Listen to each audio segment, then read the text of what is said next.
Good morning, everyone. Today we are going to conduct a class debate about the tricycle ban on national highways here in Puerto Princesa City, Palawan.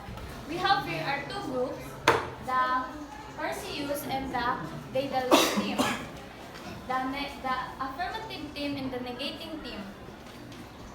The affirmative teams believe that the tricycle ban should be implemented here in Puerto Princesa City, and the negating team strongly believes that the tricycle ban should not be imposed here in Puerto Princesa City, Palawan. Now, I give the floor to our debate moderator, Ms. Angie. Good morning. Now, the hollow debates will come to order. I give you a pleasant welcome to our first round of debate battle. Our topic this first round is the trike ban, or the tricycle ban on the national highway here at Puerto Princesa City, Palawan. Seated on my right side are the Perseus group, and seated on my left side is the Daedalus group. Now, the Perseus group has three debaters, three researchers, and their cameraman is Giovanni Aurelio. The first debater is Carlos Heredero. The second debater is Gabriel Austria. The third debater is Saara de la Cruz. The researchers are Angela Tangana, Jocelyn Prosperoso, and Zaira Laab. Here on the Daedalus group, the first speaker is Angela Radam, Owen Bailon, and Diayo Research. The researchers are Noel Pactana, Lovely Kaabay, and Julius Gaban. The debater will only have 3 minutes to state their remarks. The rebuttal is expected to state their opposing statement immediately after the debater.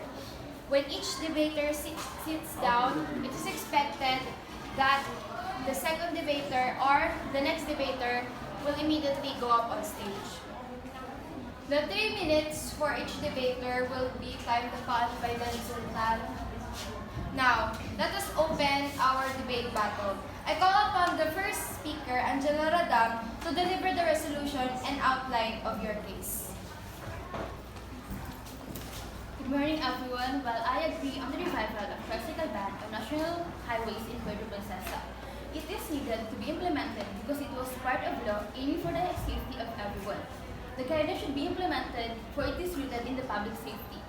Bigger vehicles can't be mixed with tricycles to avoid accidents, since most tricycles are small and may be obscured by bigger vehicles, and the position may be in the blind spot of the driver that makes it more vulnerable to collision than a passenger car. Also, there is no national design for tricycles or fixed structure. There is no assurance that all tricycles are guaranteed safe to use. Traffic has also been an issue in Puerto Princesa. Tricycles contribute to traffic congestion and can cause major traffic accidents. All the tricycle and pedicab operations provide livelihood and income to Filipinos, allowing them on national highways poses hazards to motor vehicles, the riding public, and even to the drivers themselves. The ban of tricycles and pedicabs on national highways is, therefore, to the best interest of everyone.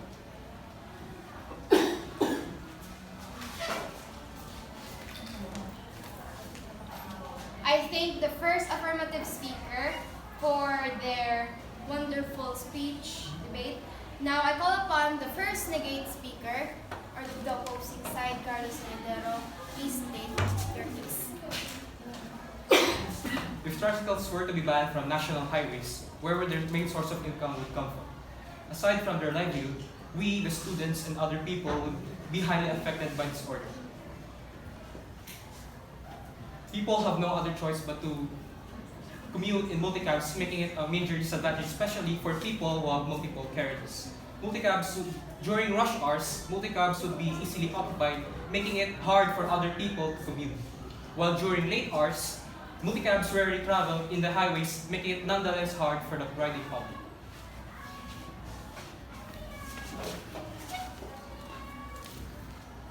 I thank the first speaker of the opposing side. Now I may call upon the second speaker of the affirmative side, Owen Bailon, to state their case. So good morning everyone. So Sansing pointed out that the DOTR guidelines were in effect since 2007, and the national government became aggressive during President Rodrigo Duterte's administration to clean up the national roads. So I would like to point out that the guidelines were based on the law. So it has an effect of the law that we must follow. This law was imposed for the safety of our well-being. So what I'm trying to say is that, that our government didn't make this law without thinking about the consequences. Consequences which are the source of income of our tricycle drivers. So that's why our fellow tricycle drivers can continue their work in Malvar Street and Manalo Street because these roads are not the national highway in Puerto Princesa City. So we only have two options, to follow the law or to bend the law. If we don't want some disturbance in our daily work or activities, we should instead follow it because it is our job as the citizen of Puerto Princesa City to obey this simple law that our government has implemented. I raise my case. I now call upon on the second speaker of the affirmative group, Nila Austria, to state your case. Before I begin, I want to say good morning to everyone who is here and thank you all. If ever Tricycle Ban will happen, there will be significant changes in the lifestyle of our people. In this day and age, being a tricycle driver became the job trend for the unemployed. If you're saying that it is okay because it's okay for them to work in Malvar, you are wrong. Imagine how many tricycle drivers we have here in Puerto Princesa, all bunched up in Malvar Street. Can you imagine? It will produce great traffic in Malvar. And also, if tricycles increase in one place, the amount of customers will also decreases because the amount of tricycle drivers is indirectly proportional to the customers, discouraging the drivers to continue. These people mostly were people who didn't get to go to school or didn't finish it, resulting them to have high difficulty in finding jobs. And given that companies these days have high standards in accepting employees. Just where do you all want these people to go? Tricycle ban will result in drastic increase in the unemployed, as there are no other options or opportunities for these people. That's why they became tricycle drivers. If the unemployed increases, many families will also fall into poverty, mainly because their breadwinner lost their job. This is just one of the several factors why we shouldn't implement Tricycle Ban, especially here in Puerto Princesa. There will always be a good result in implementing this, but the fact that there is a negative effect cannot change. What we should do is do something where all people can equally benefit without making it hard for them. This Tricycle Ban, in any angles, has several negative effects on the lifestyle of our people, our citizens. We, the Perseus group, respectfully stand to negate the implementation of the Tricycle Ban. Again, thank you. Thank you, second speaker of the negate group, for stating your case. I now call upon on the third speaker of the affirmative group, Yayo Gabriela Selection, to conclude their case.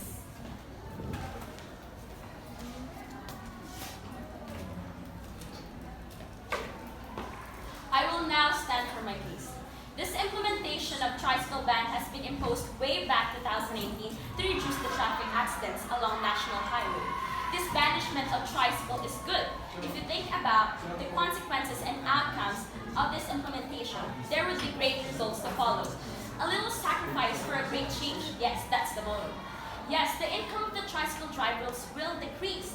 Yes, the commuters will have a hard time finding a transport for alleys and streets where four-wheel vehicles can pass through. But the rate of mortality from traffic accidents will decrease, and also will the hospital bills for treating injuries and damage. You can actually save money from this law. Another point is that the upper court wouldn't impose such ridiculous and ill-fated law for the citizens' well-being.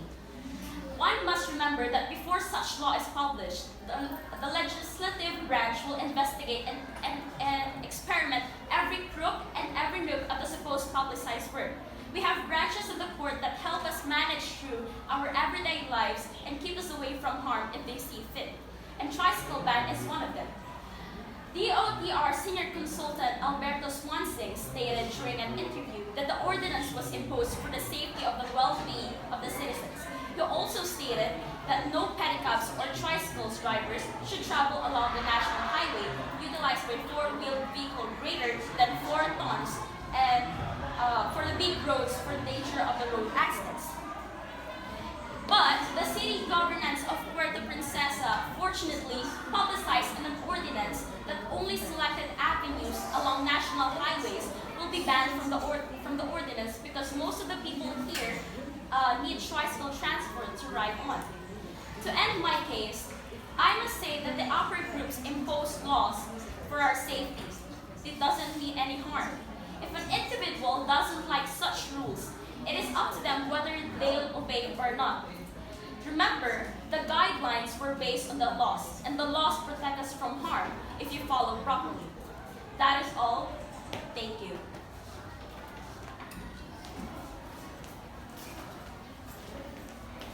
I thank the WS group, the affirming side, for stating their case and reaching a resolution. Now I call upon the third speaker of the Perseus, Saara de la Cruz, to state their resolution and conclude their case. So yes, I get your point, but like I said, the main reason they did the ban is to get rid of colorum type tricycles. Even though if they did the ban, the presence of these colorum type tricycles are still present today and haven't been lessened since then. So let me repeat our group's point as to why it can affect the social economy of Palau. First is employment. The banning of motorcycles and tricycles will no doubt only raise the unemployment rates as those who had relied on this mode of transportation as their source of livelihood will be left jobless.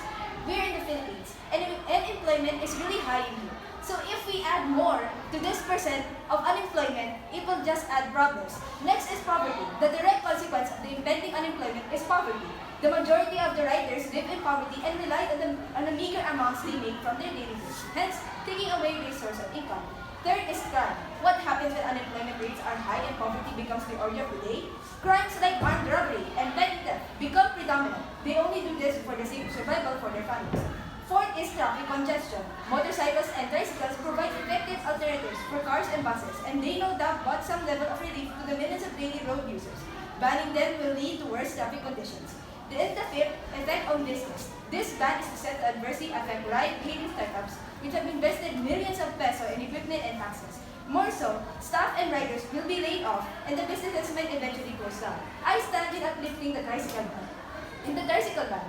But since the ban won't go anytime soon, an alternative to this is implementing pedestrian lanes for the bikes and laws to protect the said bikers. The positive side of this suggestion would be less air and noise pollution, a great way to exercise, lesser traffic, and less use of fuel. Of course, proper protection is also needed, strictly implementing helmet use and proper attire. Further education is needed to those willing to have an official license for disciplined and responsible bikers. I rest my case. Thank you for the Perseus group for concluding your case and stating a resolution. I thank the two groups, Perseus and Douglas, for participating in today's debate battle. Now, we have witnessed the great points of both groups, and I now ask the audience to not decide whatever it is on their mind, but whoever is the winner in your hearts, please rest it and make sure that you have understood their cases truly. Thank you.